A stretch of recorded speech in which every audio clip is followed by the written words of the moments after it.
Saya ke Bang Freddy Alex Damanik. Dalam kasus ijazah Jokowi, sepertinya pihak Roy Suryo merasa dikriminalisasi sehingga perlu menggugat pasal sangkaan dirinya ke MK. Ya, Sudah nyala, Bang?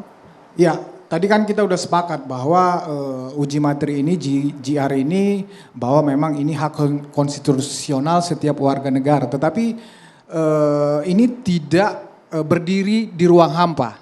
Ya, secara politik hukumnya jelas kita tahu bahwa GR ini lahir, ya, yang pertama setelah tuduhan ijazah palsu ini berulang kali dipatahkan secara faktual oleh UGM, ya, KPU, ya, pengadilan bahkan, yang kemudian Bareskrim sendiri, ya. Jadi kemudian ya para pemohon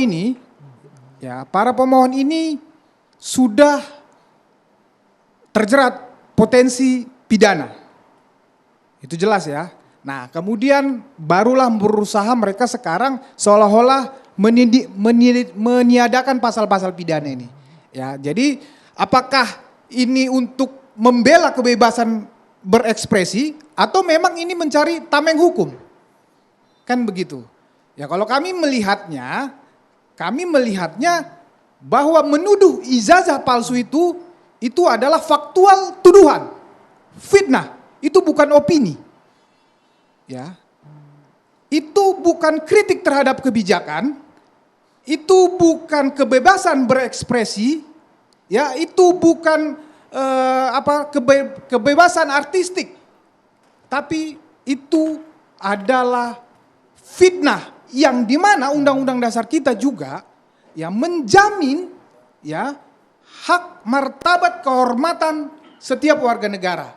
Ya, kita boleh bayangkan ya kalau pasal ini kan sudah berulang kali diuji di MK dan sudah tafsirnya juga sudah dipersempit. Ya, ini kan argumen berulang kali pasal karet lah, menghambat kebebasan berekspresi, menghambat kritik, ya. Ini sudah dipersempit oleh MK, ya. Misalnya dengan ini menjadi delik aduan.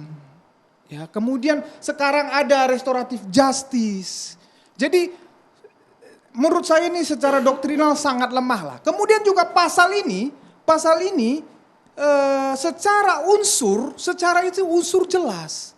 Ya, bahwa dia memang menyerang kehormatan. Ini bukan pasal karet, menyerang kehormatan martabat. Kemudian menuduh ya dengan menggunakan fakta. Ya, yang ketiga ini disiarkan di umum. Nah, ada yang dirugikan. Jadi itu jelas. Kita bayangkan, ya sekali lagi, coba kita bayangkan kalau pasal ini dihilangkan, ya seorang presiden, seorang pejabat, bahkan warga negara siapapun bisa difitnah, bisa dikatakan sebagai pelaku kriminal tanpa ada perlindungan dari negara. Tapi kan sekarang sudah tidak menjabat lagi, Bang, ya, Pak Jokowinya. Iya, ini bukan hanya kepada Pak Jokowi. Maksud saya adalah bayangkan kalau pasal ini yang katanya mengkriminalisasi, katanya menghambat kritik, ya katanya menghambat kebebasan berekspresi ini dihapus, ditiadakan, ya padahal dengan kepentingan tameng hukum, ya ini bagaimana pejabat kita, presiden kita, ini bukan Pak Jokowi, saya tidak berbicara semata-mata Pak Jokowi, ya berarti tidak mendapat perlindungan negara lagi, hak dan martabat kehormatannya. Jadi kita memang di sini harus hati-hati.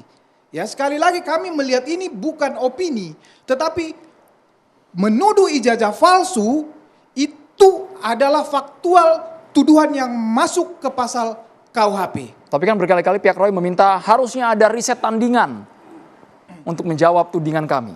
Itu ya, dari pihak Roy. Mereka harus mengatakan itu sebagai upaya pembelaan mereka. Siapa yang mau melakukan riset itu? Saya katakan bahwa ini adalah tindak pidana. Maka ketika tindak pidana dilaporkan sesuai KUHP, penyidik bertindak untuk menemukan peristiwa pidana, untuk menemukan tersangkanya. Dan itu merupakan kewenangan mereka. Diuji di pengadilan. Kalau memang mereka yakin, ya ini kan lucu. Ya katanya ijazahnya 1.000 triliun, 11.000 triliun palsu. Katanya 100% palsu, tetapi masih mencari-cari bukti coba. Udah, uji aja kebenaran materialnya di pengadilan. Ngapain? Seperti Bang kata Aristo tadi, menggeser ini kemudian oke lah itu hak konstitusional. Tetapi nggak perlu menggeser ini kepada peradilan konstitusi. Ayo dong, kita buka-bukaan aja kebenaran material ini disaksikan oleh ribuan, jutaan mata, ya. Siapa yang bisa lagi tanda kutip memanipulasi perkara ini? Nggak ada yang berani. Cukup di ranah pengadilan saja maksud Anda? Kebenaran material itu Oke. pidana sudah pengadilan yang paling tepat, pengadilan umum yang paling tepat untuk menguji kebenaran ijazah ini. Ya, ini banyak informasi yang sesat dan salah. Ya. Bagian mana Bang yang Ya, sesat dan yang salah? pertama kami tidak pernah Mas Roy tidak pernah mengajukan untuk menghilangkan pasal itu, tidak. Jadi tadi kalau dikatakan bahwa ini kalau dihilangkan nanti membahayakan martabat seorang presiden warga negara, mohon dibaca dan didengar dengan baik-baik. Permohonan di MK itu bukan untuk menghapus ketentuan pencemaran nama baik di dalam KUHP kita, tidak. Yang diminta adalah mahkamah memberikan penafsiran konstitusional bersyarat, kemudian memberikan penafsiran komprehensif terkait dengan ketentuan pasal pencemaran nama baik dan fitnah. Itu Sudah hal yang diuji pertama. berulang kali Bang. Celahnya di mana Nanti Bang? saya jawab. Dikatakan bahwa ini sudah diuji berkali-kali, itu yang diuji adalah pasal 310 dan pasal 311 KUHP yang lama. Kita lupa bahwa pengujian di Mahkamah Konstitusi itu tidak selalu kaku. Hukum itu dia progresif dan dia bisa berubah tergantung daripada suatu keadaan kebutuhan hukum. Dahulu berapa kali beberapa undang-undang politik diuji di MK gagal. Misalnya soal presidensial threshold. Pada akhirnya kan MK membuat satu terobosan hukum baru bahwa pemilu 2029 tidak lagi menggunakan threshold. Itu satu terobosan hukum. Apalagi ketika yang diuji ini adalah pasal 433 dan 434 KUHP yang baru. Coba baca pasal 53 KUHP yang baru terkait dengan pedoman pemidanaan. Di situ dijelaskan bahwa pada saat hukum pidana ditegakkan, maka hakim harus memperhatikan rasa keadilan. Jadi hukum ini sekarang bukan lagi adalah soal kepastiannya yang penting. Ketika terjadi pertentangan hukum antara kepastian dan keadilan, maka berdasarkan pedoman pemidanaan dalam pasal 53 KUHP yang baru, hakim harus mengedepankan keadilan. Jadi bukan pasal yang kepastian. dihilangkan tapi kajian tafsirannya yang inginnya harusnya disesuaikan. Sama seperti ketika norma hukum terkait dengan pencemaran nama baik, fitnah ini diuji kembali ke Mahkamah Konstitusi menggunakan KUHP baru yang basisnya adalah KUHP nasional, yang basisnya adalah transformasi hukum pidana dari hukum pidana kolonial Belanda menjadi hukum pidana nasional. Di situ juga apalagi hukum pidana nasional kita sudah mengadopsi juga asas-asas hukum adat kita, nilai hukum adat kita. Bisa terjadi apa yang kami harapkan di bawah Mahkamah Konstitusi bisa mengubah suatu norma hukum yang dulunya menjadi kaku menjadi lebih fleksibel dengan tafsiran-tafsiran yang lebih progresif berdasarkan asas hukum progresif. Bang Freddy Alex lu ditanggapi sebelum ke Bang Aris tuh. Ya, justru kita sepakat ini kan proses hukum ya di penyidikan ini di pengadilan peradilan umum ini nanti memang hukum itu kan Prof ya, tujuannya kan 3, keadilan hukum, kepastian hukum dan kemanfaatan hukum. Justru Pak Jokowi di sini mencari keadilan. Boleh saya interrupt Mas Andro? Ya. Jadi gini, saya mengamati ya perdebatan gini. Pertama saya mau komentari dan sekaligus tanya kepada Bang Freddy ya. Bang Freddy, memang nggak apa-apa juga sebenarnya menguji pasal karena dia terkena pasal itu dipakai untuk dirinya. Nggak apa-apa, tapi kan tadi saya katakan yang penting adalah kualitas argumentasinya. Nanti saya kembali ke Bang Sangaji.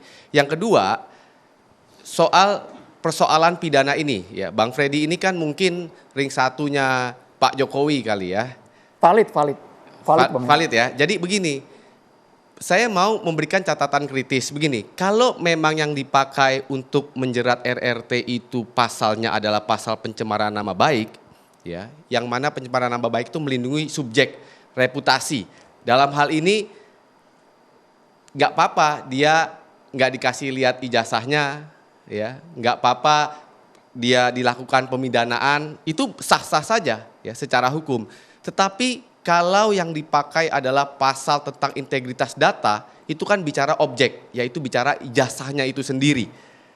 Nah, baiknya kalau mau menjerat orang dengan pasal integritas data yang ancaman hukumannya lumayan tuh 8-12 tahun, kenapa nggak coba mungkin bilang ke Poldanya atau ke Pak Jokowinya, diberikanlah akses mereka ya untuk melihat ijazahnya. Kemarin kan diberikan aksesnya kan hanya dilihat sebentar saja. Dilihat biar mereka mengeksaminasi atau ditunjuk pihak ketiga supaya kalau ternyata betul-betul laporan independennya mengatakan ini asli, mereka dikasih yang namanya trial penalty. Apa itu trial penalty? Dikasih hukuman yang paling tinggi. Karena udah tahu ini asli masih ngeyel terus. Gitu ya kira-kira yang pertama. Nah yang kedua saya mau ke Bang Sangaji nih. Ini soal betul tadi cerita soal MK, Antasari Azhar, betul. Tapi saya mau masuk lebih teknis lagi tentang logika argumentasinya. Tadi Bang Freddy mengatakan ke Bang Sangaji soal pasal tadi ya. Apakah ini kebebasan berekspresi, opini, atau ini pemukaman kritik. Nah justru kan kalau kita peras itu argumentasinya di MK, mau mengatakan begini, sederhananya, ada garis batas antara kebebasan berekspresi dan garis batas antara kejahatan. Ya, itu yang makanya pencemaran nama baik. Nah garis batasnya itu argumentasi utama RRP ini adalah riset dengan niat baik. Ini diulang-ulang terus ini. Ini kalau di Ctrl F di PDF ya itu mungkin 87 ada kalimat itu. Ya, riset dengan niat baik. Tetapi saya ini Bang Sangaji nggak ikut drafting nggak itu ya, saya nggak tahu ya. Tidak dijelaskan apa itu riset dengan niat baik. Ya apa itu riset? Tadi kan Bang Sangaji ngomong riset, metodologi, replikasi, tapi nggak bunyi. Ya, nggak bunyi. Dan ada Bang Sangaji definisi tentang riset di Undang-Undang 11 2019 tentang ilmu pengetahuan ya, sistem ilmu pengetahuan ada. Ya, itu nggak bunyi juga. Nah, di sini makanya saya mau mengatakan kenapa di uji materi sepenting ini yang menentukan nasib ini kok tidak dielaborasi apa itu niat baik, riset. Saya sebenarnya curious juga apa maksudnya riset dengan niat baik, karena semua riset itu nggak peduli niatnya tapi prosesnya.